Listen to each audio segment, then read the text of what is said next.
दोस्तों, जैसा कि आप जानती हैं कि कुछ ही दिनों के बाद जो है तो विधानसभा चुनाव महाराष्ट्र और झारखंड के अंदर होने वाले हैं। माफ़ कीजिएगा, हरियाणा के अंदर होने वाले हैं। हरियाणा और महाराष्ट्र के विधानसभा चुनाव के अंदर अगर देखा जाए तो सबसे इम्पोर्टेंट और सबसे जो है तो काबिल तारीफ़ चुनाव महाराष्ट्र के लिए होंगे। यहाँ पर की जनता के लिए जो है तो कई एक चैलेंज है और जिसमें कई एक चीज़ों को लेकर जो है तो ऑल इंडिया मजलिस-ए-इत्तेहादुल मुस्लिमीन ने सीधी तौर पर अपनी बात रखी है जनता के सामने। वहीं अगर हम बात करें मुस्लिम पिछड़ा आरक्षित समाज का वोटों का वैल्यू बढ़ाने वाली ऑल इंडिया मजलिस-ए-इत्तेहादुल मुस्लिमीन एक वाहिद पार्टी है जिसने 2014 से लगातार, मैं आपको बता दूं कि चुनाव लड़कर 2014, 2019 और अब 2024 के अंदर विधानसभा चुनाव लड़ने जा रही हैं। इस दौरान दोस्तों मैं आपको बता दूं कि कई बड़े पॉलिटिकल लीडर को जो है तो पैदा किया है या फिर उनको बनाने में जो है तो उनका बड़ा योगदान रहा है कि कई नाम जो है तो मैं आपको बता दूं कि सामने आ सकते हैं।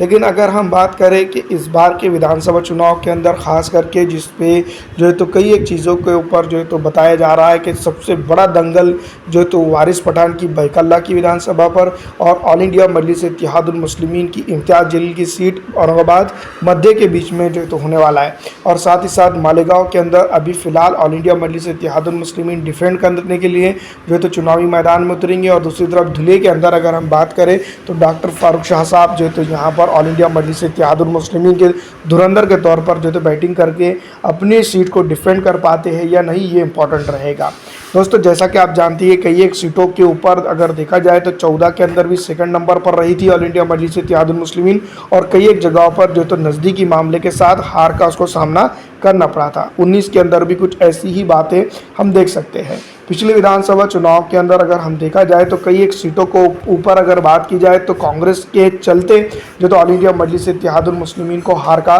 सामना करना पड़ा था और वहाँ पर भारतीय जनता पार्टी के प्रत्याशियों को जो तो कांग्रेस के चलते ही जीत का सामना हुआ था। मैं आपको बता दूं कि इस बार जो तो विधानसभा चुनाव की अगर हम बात करें तो भारतीय जनता पार्टी के जो तो कई एक नेता